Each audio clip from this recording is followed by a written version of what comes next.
This episode is brought to you by Zarzar Law. I'm investigative journalist Molly Barrows. For years, I've covered the stories that made headlines in Northwest Florida and all along the Gulf Coast. Murders, missing persons, and mysteries of all kinds. These cases are far from over for many victims because the full story has yet to surface. Join me for Gulf Coast Confidential, where I dive into the saltier side of the South and expose the lies, greed, and corruption that often weighs down the truth. It's time to turn the tide and get a shot at justice. Hey, y'all, and welcome to the Gulf Coast Confidential podcast. I'm Molly. Hey, I'm Pam. And if you haven't already, we would love it if you would please like and subscribe. You know what to do. And we'd love to hear from you. Please leave a comment or a suggestion about a case you'd like to see us cover. Or, you know, if you have a what the feezy thing that's bubbling up in your own neighborhood, we want to hear all about it because we don't have a market on what the feezy cases here in beautiful Northwest Florida. No, we don't. And we'll take them all in. Just email us or message us on Facebook.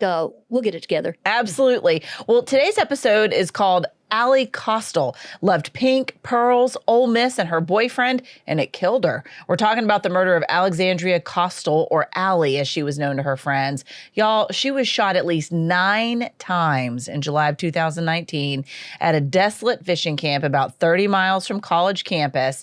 But police, they didn't have to go far to find her shooter. But first, before we get into the details of this gruesome crime, let's talk a little bit more about Ally.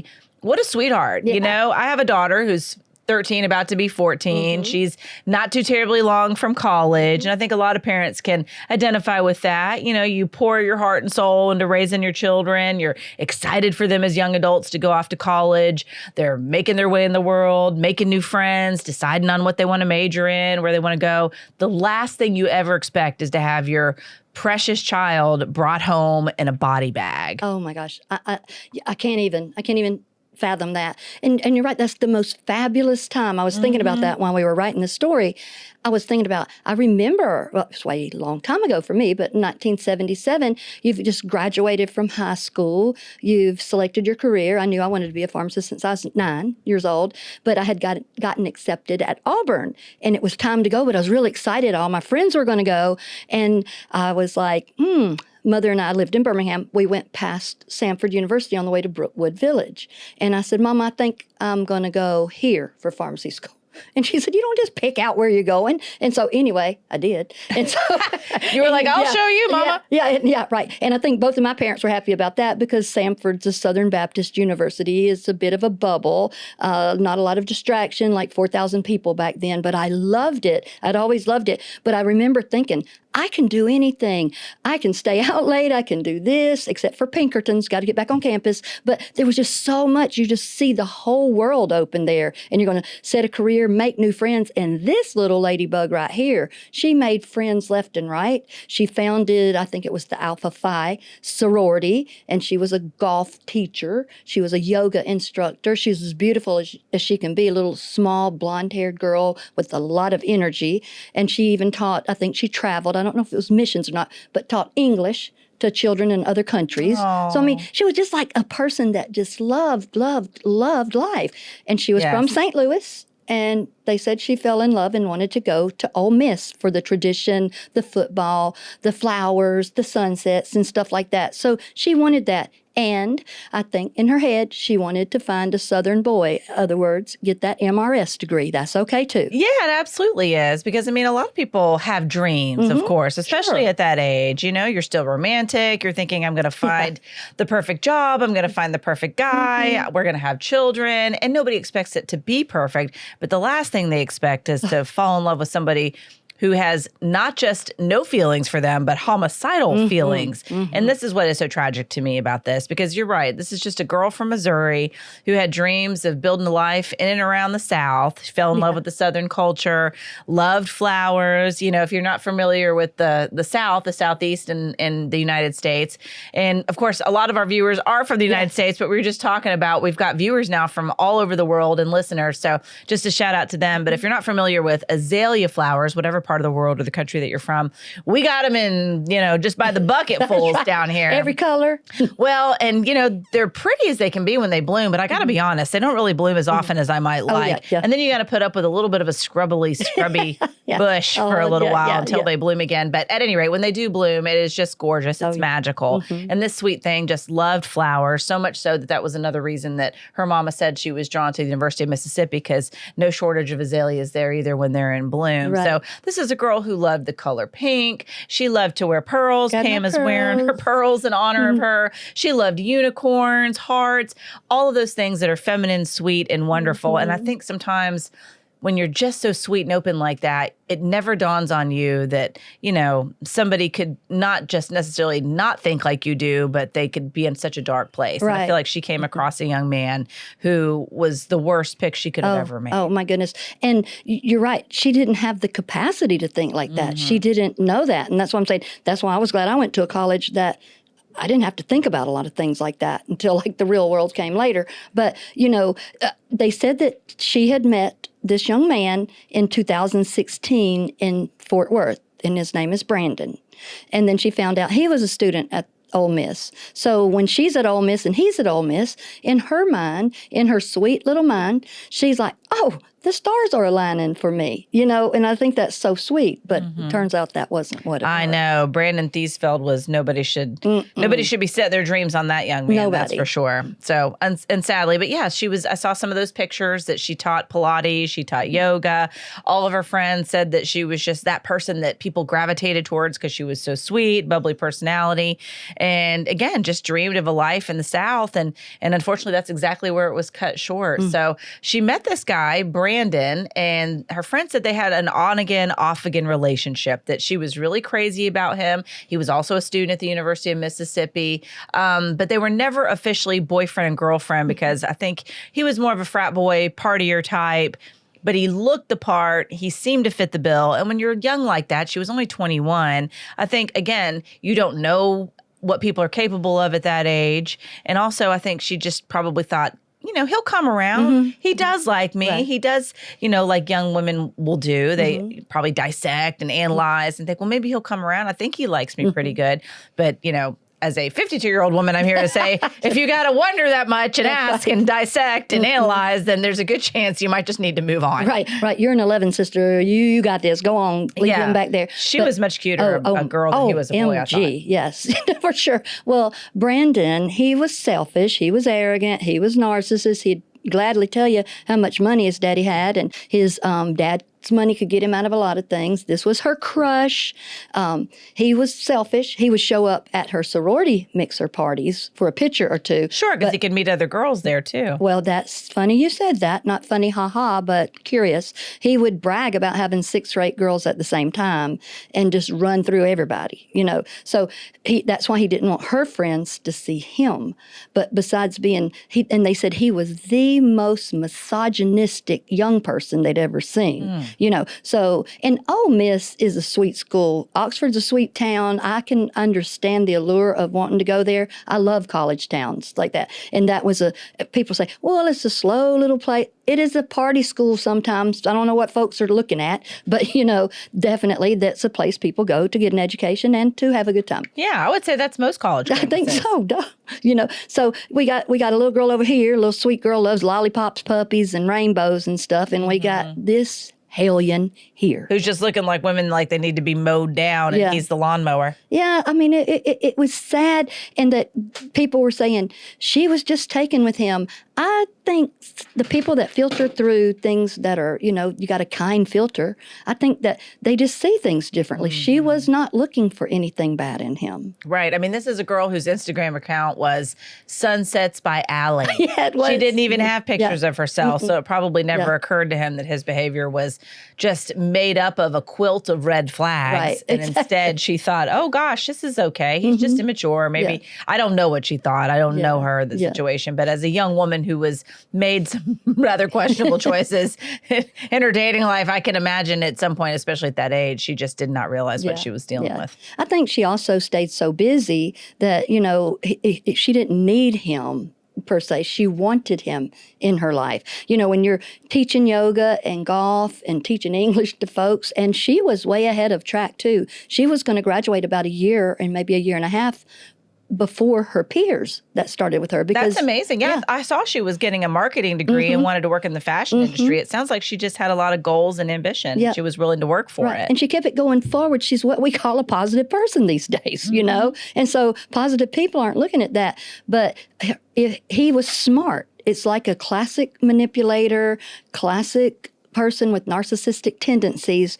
Let me keep people away, and the only people I let close to me are my troop of flying monkeys that I've trained, you know, to carry my water and to basically abuse folks, because that was abuse. She just didn't see it. So they had been seeing each other for some time. The relationship had progressed to where it was intimate on occasion. So you can imagine she expected some level of, response from him, or that meant that their relationship had been at some level of intimacy, that it involved sex.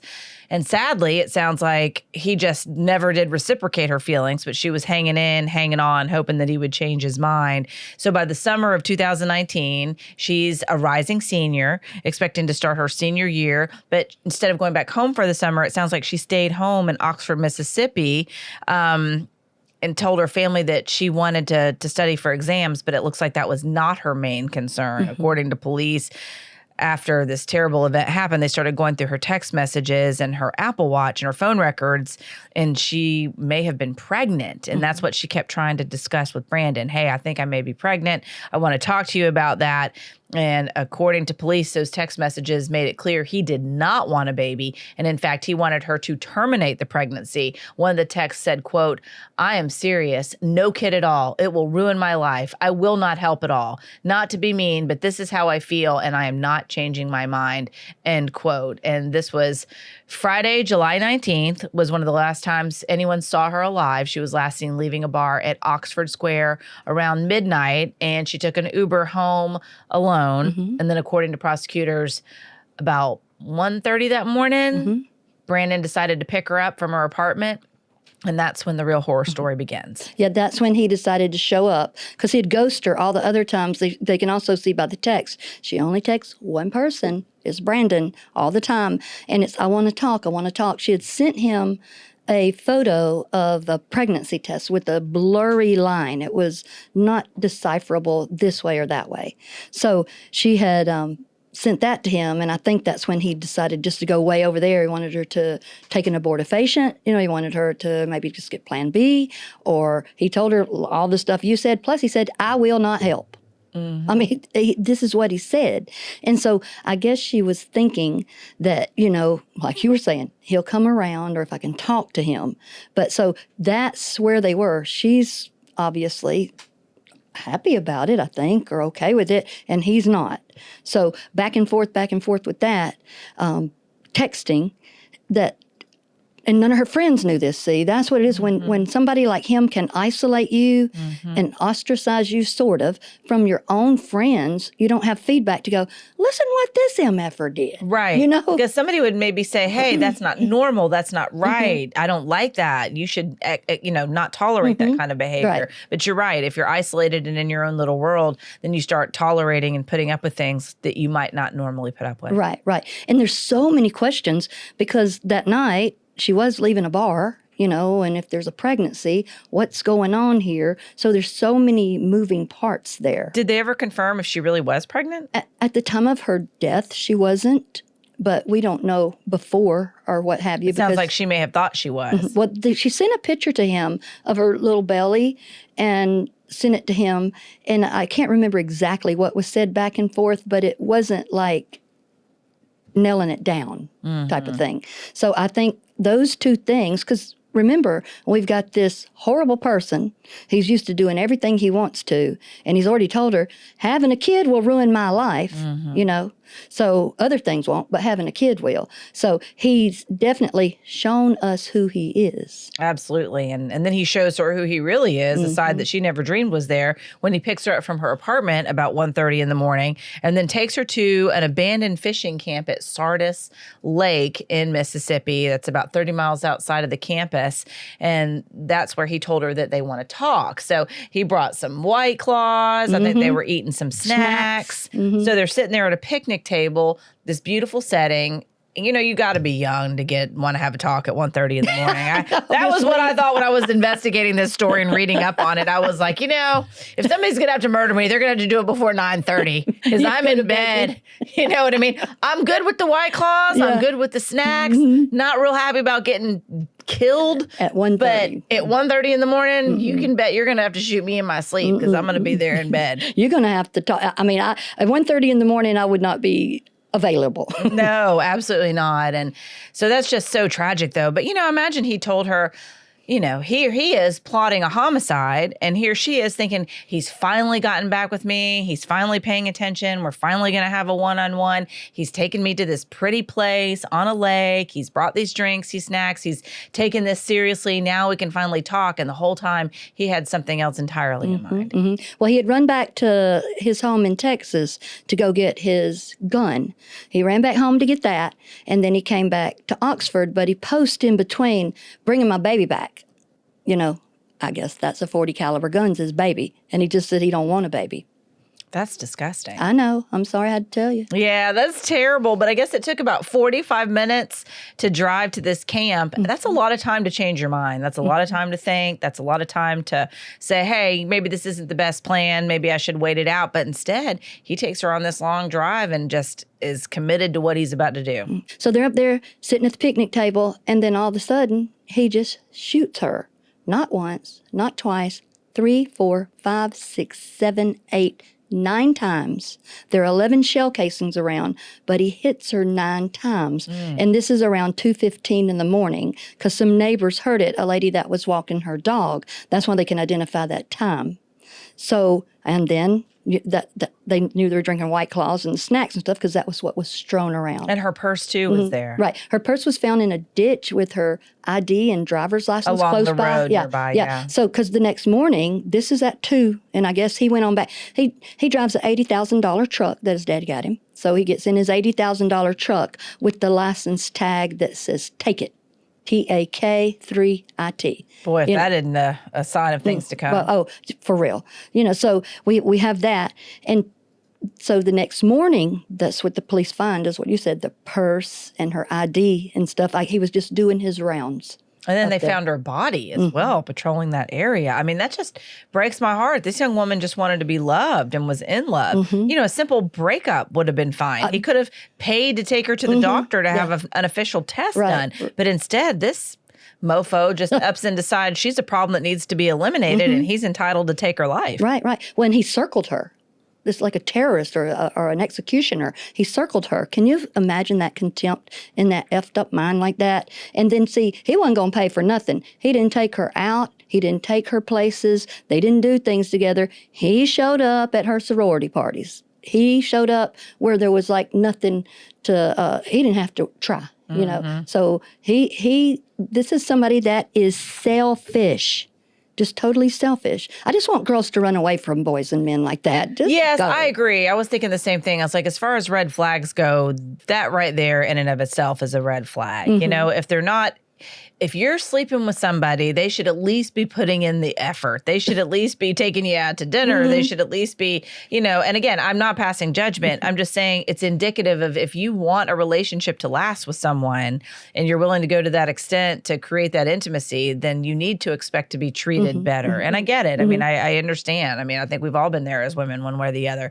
But like that just hurts my heart for her that she was willing to offer herself, her emotions, her heart, her love, her care, her body, and he couldn't even find the time to take her out to dinner, couldn't even find the time to be respectful enough to talk about her, to his friends, other than to just avoid her and to ridicule her and to treat her like, it sounds to me like he was a monster well before she ever met him, that these were harboring some pretty nasty seeds. He was cultivating some pretty dark growth inside of himself. Right. He came to Ole Miss like that. That's how he came to Ole Miss, and what I think about is like, you're on a college campus where there are good-looking, sweet guys gadzooks and good-looking, sweet girls gadzook and fun and happy and would say, oh, please let me take you to the movies or something. Or please let's go on a picnic. You don't take someone on a picnic table with snacks and White Claw and circle around them and kill them like an executioner. Yeah. What is wrong with you? Agreed. Well, let's just take a quick pause before we get into how police determined that Brandon was the killer, and take a pause real quick and just thank our advertiser, Joe Zarzar of Zarzar Law, for his support of this show. If you're not familiar with Joe Zarzar, he's a personal injury attorney based here in Pensacola. We talked to him a lot about a number of cases that we're following, everything from medical malpractice to wrongful death. Joe Zarzar represents victims in their time of need, because sometimes when bad things happen to you through no fault of your own, you may be injured, a loved one may be injured, maybe killed. You don't know what to do. You don't know where to turn. You want answers, and maybe you want answers from whoever you think's responsible, or maybe you need financial help. Maybe an insurance company needs to pay up or pay out for what happened to you, and everybody's looking for a reason not to do what's right. Well, Joe Zarzar will stand there in the gap and make sure that the right thing is done on your behalf. He will fight for those victims who can't fight for themselves, who don't have a voice. So we would just encourage you, if you do find yourself in that situation, and hopefully you don't, but if you do, you want to talk to somebody who's knowledgeable, who knows the law, who's willing to fight for you. And we would certainly recommend Zarzar Law and Joe Zarzar. So give them a call. They'll evaluate your case.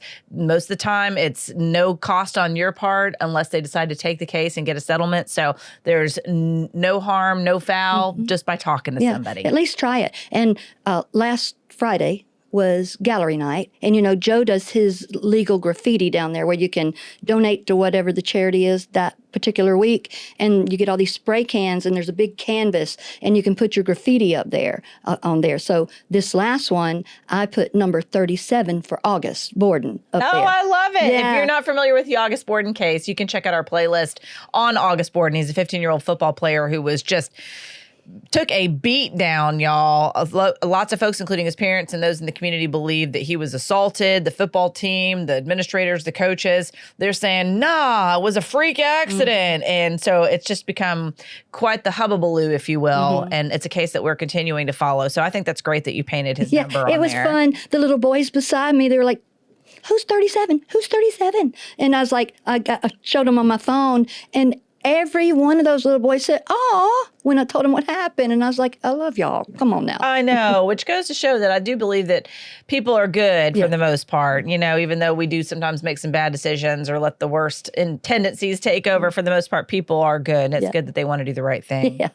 Awesome. Well, thank you again, Zarzar Law, for your support of Gulf Coast Confidential. But turning back now to this case, it's interesting. So this kid driving around in his daddy's $80,000 truck decides, he can just run back to Texas, grab his baby, his gun, come back, take care of this problem that he thinks that he has. And the fact that he didn't do a better job of even cleaning up his trail, essentially. I mean, police had no trouble finding him. It might as well have left breadcrumbs like Hansel and Gretel. Right. His name came up almost immediately in this investigation. Right.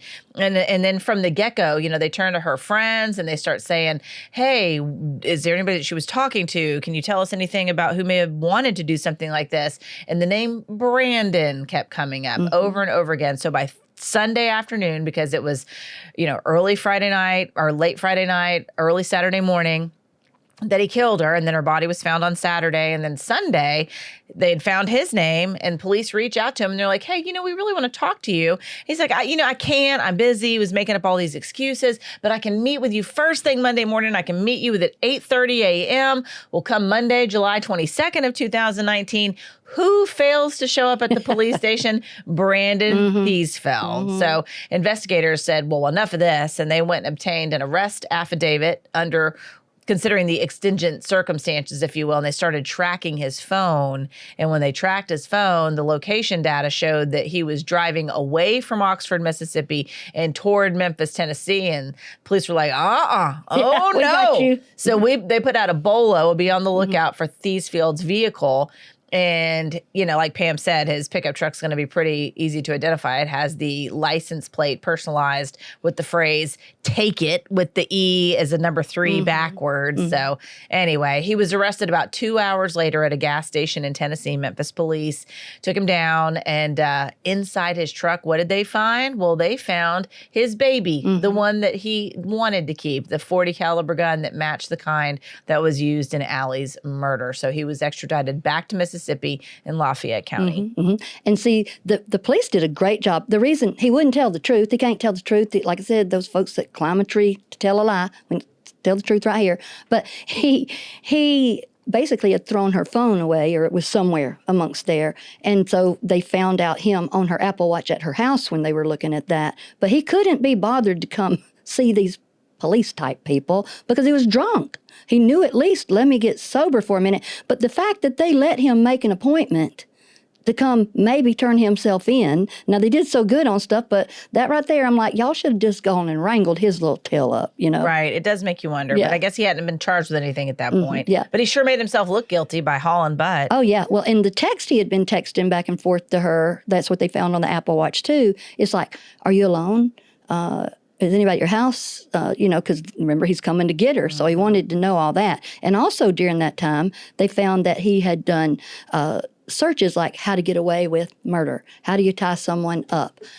He loved Ted Bundy. He loved Ted Bundy. Yeah, like, why would you need to tie her up? Yeah, I don't know. And he wanted to know all about Ted Bundy, all about silencers. He hates women. Yeah, he hates life, And so all that was going on with there. And then there's a time that the police are just go, he's horrible, finally.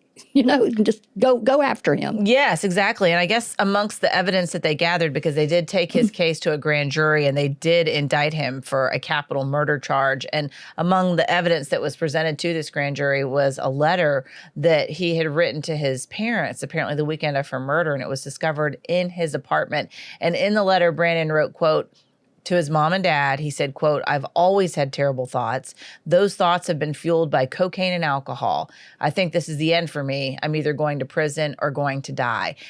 When I read that, I was like, okay, this dude's been waiting for an opportunity to do something horrible. It doesn't really matter that about this particular girl. It didn't even really matter that she was pregnant. I think it's more, don't be an inconvenience to me. Don't be a distraction. Don't take me off the path of what I want. Talk about selfish. But more than that, it sounds to me like he'd been fantasizing about doing the same types of things to women that Ted Bundy did. Oh, yeah. And the fact that he was bragging about, I can go through 6 or 7 women. It reminds me, and again, for another time, we will talk about all of my many romantic mistakes.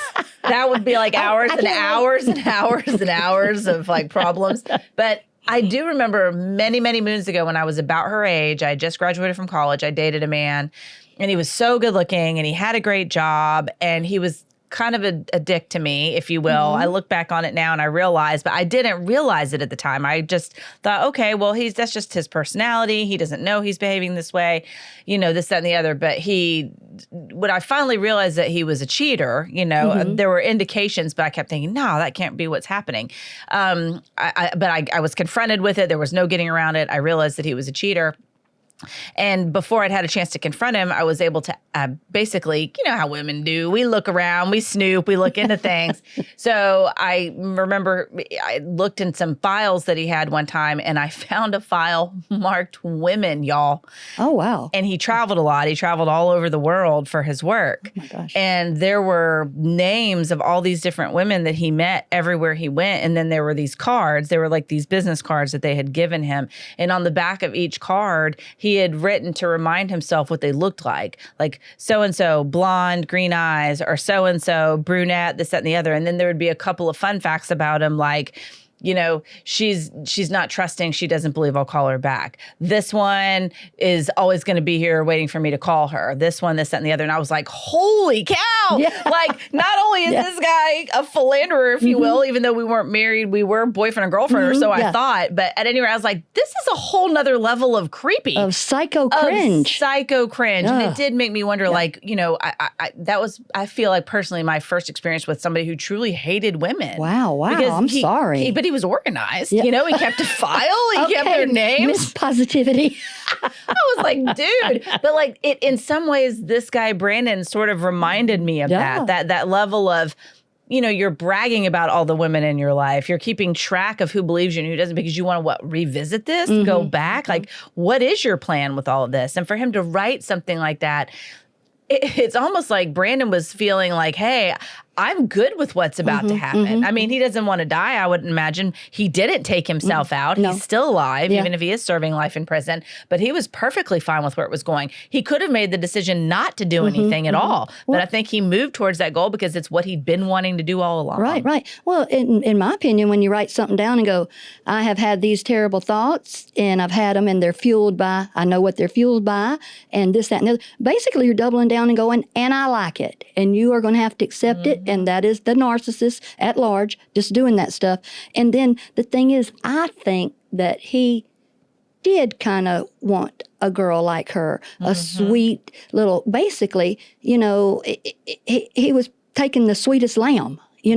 Because that's the opposite of how he is, and it upset me thinking about this. Can you imagine how she felt up there sitting across that picnic table from him? I did think about that too. And then no matter what happens, I don't know enough about shotguns and guns and 40s and whatever they are, but it just him standing up and leveling that at her because some people are saying, well, we don't know if she had a baby or not or was pregnant. Who cares? He doesn't get to shoot and kill her. Right. The end doesn't justify the means. You know what I mean? That's unbelievable. Yeah. Even if she had gone to University of Mississippi because she liked him, even if she had, fudged the pregnancy results, if you will, to get his attention, a simple no would have sufficed. A simple, we're not together anymore. But no, he couldn't do that because he probably still liked the ego boost. He probably still liked being able to sleep with her when he wanted to because he realized that she cared more about him than he cared about her. Definitely. But instead of just cutting her loose and letting it go, he had to insert his horror and his fantasies into their lives and take hers. Right. And her parents are still stuck. They'll tell you that. They're like, we're stuck. They said we didn't have any idea. And then they're finding out nobody had any idea about Brandon. And it wasn't like Ally was hiding stuff. I think, if that's your first encounter with sort of a romantic love in your own mind even, it doesn't matter. That her point of view is only, and the lens is only through her little experiences. She hadn't had that many, because they said when she was in high school, she didn't get asked to the prom, I think, and she and one of her besties went together and had the best time ever. Good. And then she always had friends, and that's what people were saying. She was the sweetest part of all of us. Yeah. That's so sad. Well, I think it's interesting that he pled not guilty, but that didn't last. The trial was delayed because in what happened in 2020, I think everybody say it all at one time. COVID-19 pandemic hit. Corona. So coronavirus and the world basically shut down. So by August 27th of 2021, Brandon Theesfeld pled guilty to first-degree murder. So they never did go to trial, and he was sentenced to life in prison without the possibility of parole.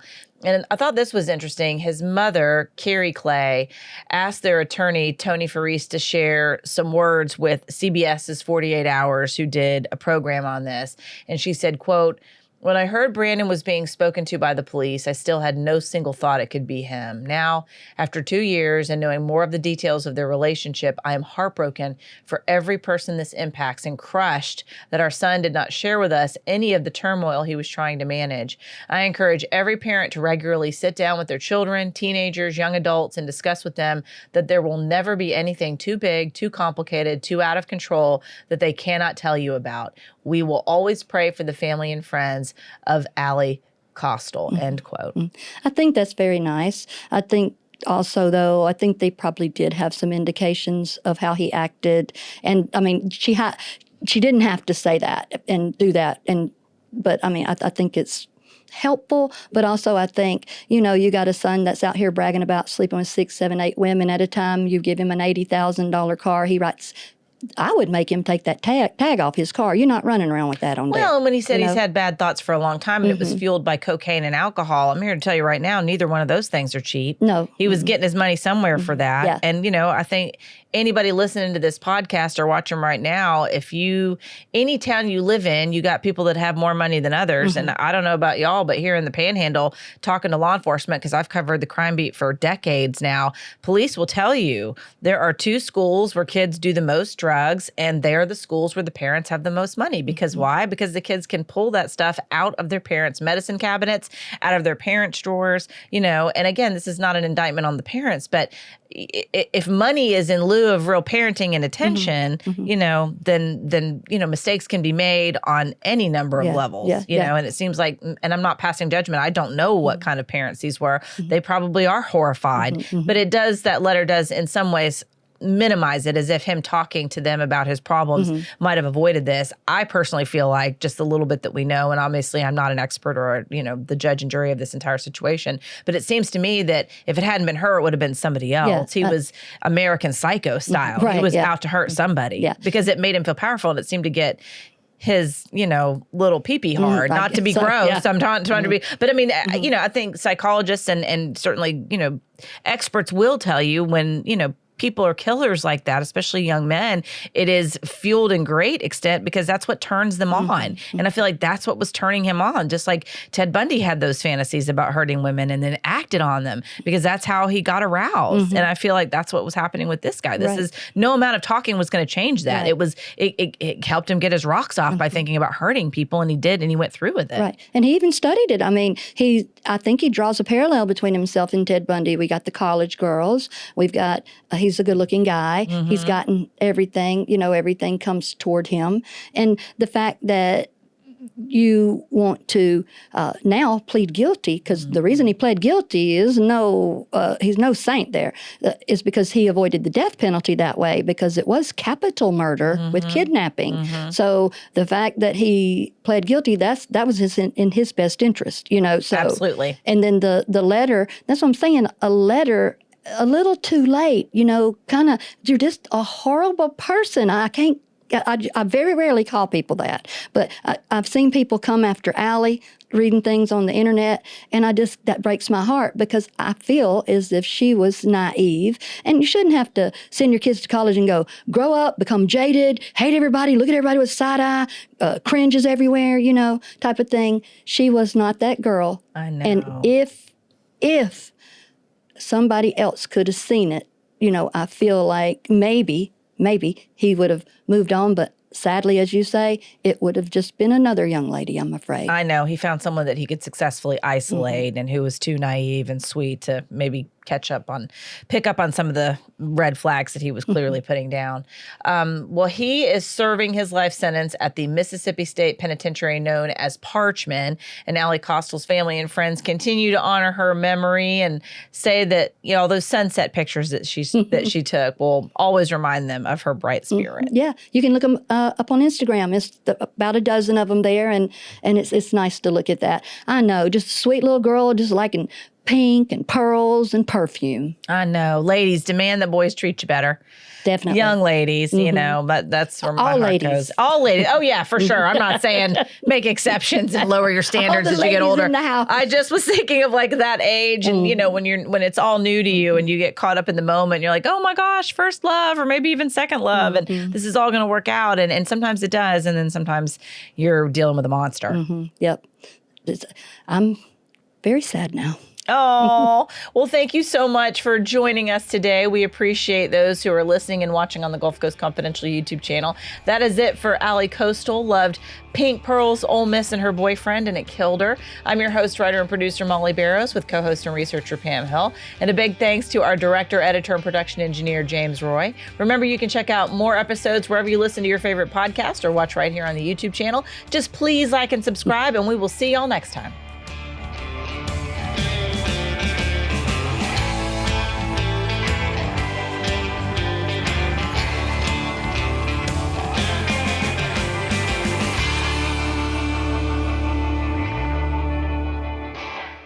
This episode is brought to you by Zarzar Law.